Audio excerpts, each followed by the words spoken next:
જાણીતા કથાકાર જિગ્નેશ દાદાની તબિયત અચાનક લથડી હતી। આણંદના લાંવેલ રોડ પર જિગ્નેશ દાદાની કથા ચાલી રહી હતી, જ્યાં જિગ્નેશ દાદાનું સ્વાસ્થ્ય લથડતા તેમને તાત્કાલિક કથા મંડપમાંથી સીધા હોસ્પિટલ લઈ જવામાં આવ્યા હતા। જોકે તબીબી સારવાર સમયસર મળતા જ કથાકાર જિગ્નેશ દાદાની તબિયતમાં સુધારો થયો હતો। તબીબો દ્વારા સંપૂર્ણ તપાસ બાદ હાલ જિગ્નેશ દાદાની તબિયતમાં સુધારો થતા તેમને હોસ્પિટલમાંથી ડિસ્ચાર્જ કરવામાં આવ્યા છે। ચાલુ કથામાં જિગ્નેશ દાદાએ કહ્યું કે મારું સ્વાસ્થ્ય બગડ્યું હોવાથી જવું પડશે। વ્યાસપીઠ પરથી તેમણે ઇશારો કરીને તાત્કાલિક ગાડી મંગાવી લીધી હતી। તેમને અચાનક પરસેવો વળી જતા કથા મોકૂફ રાખવામાં આવી અને તેમને સારવાર માટે તાત્કાલિક નજીકની હોસ્પિટલમાં ખસેડવામાં આવ્યા હતા। હાલમાં જિગ્નેશ દાદાની તબિયત સ્વસ્થ છે। જિગ્નેશ દાદાની તબિયત લથડવાના સમાચાર સાંભળીને હાજર રહેલા તમામ લોકો ચિંતામાં આવી ગયા હતા। ચાલુ કથા દરમિયાન તબિયત ખરાબ થતા જ જિગ્નેશ દાદાને હોસ્પિટલ લઈ જવામાં આવ્યા હતા। જોકે સમયસરની સારવાર મળતા જ અને તબિયતમાં સુધારો થતા તેઓને હોસ્પિટલમાંથી રજા આપવામાં આવી હતી।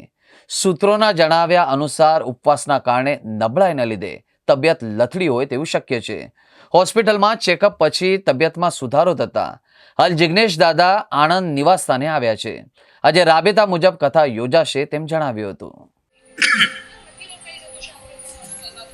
नंदू सो काले करिए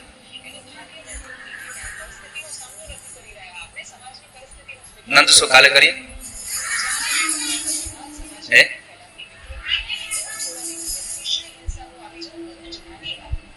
तो तुम्हारे अर्धो कलाक अहीं धून कीर्तन करવું પડશે કરશો હું અડધો કલાકમાં જઈને આવું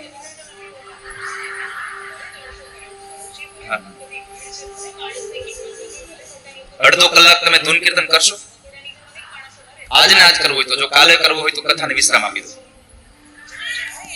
હે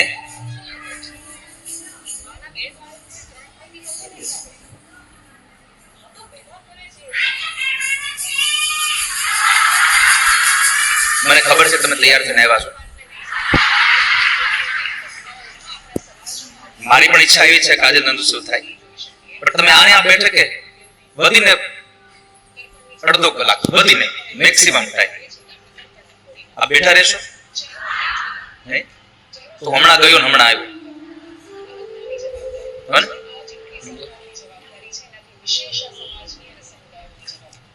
મારું સ્વાસ્થ્ય થોડુંક બગડ્યું છે ને એટલા માટે હું જાઉં છું।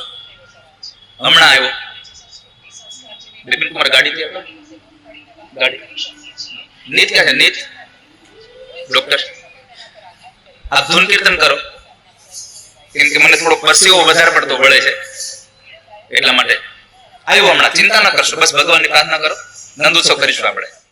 આપ ચિંતા ન કરશો, બધાને રાધે રાધે। સ્વાસ્થ્ય સારું છે અને આવતીકાલે કથા મળીશું। રાધે રાધે।